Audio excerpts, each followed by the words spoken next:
Pemirsa, seorang tukang parkir tewas ditusuk rekan sesama tukang parkir di halaman kantor jasa penitipan di Jalan Kapten Regug. Petugas Polsek Denpasar Timur menduga ada perseteruan rebutan lahan parkir antara keduanya. Pelaku pembunuhan kini diamankan polisi.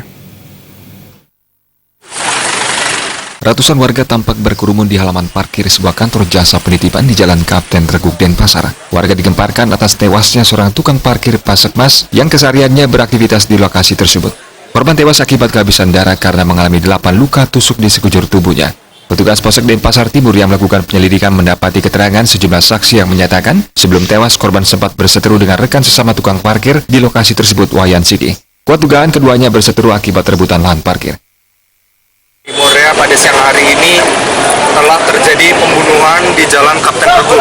Ya, korbannya inisialnya KP, pelakunya inisialnya W.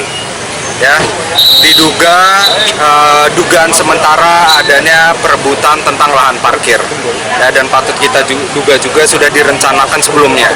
Ya, artinya pelaku datang juga sudah dengan persiapan membawa pisau. Ya, jadi anggota kami sudah mengetahui di mana posisi pelaku, sedang melakukan pengejaran.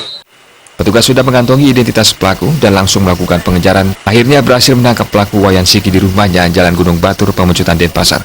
Menurut pengakuan pelaku, pembunuhan telah direncanakan ketika mengetahui lahan parkir tempatnya bekerja akan diambil alih pecalang.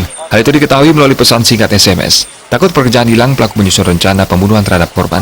Padahal korban sendiri merupakan petugas parkir cadangan. Sementara jasad korban langsung dilarikan ke kamar jenazah RSUP Sangla, Denpasar. Tim Liputan Bali TV.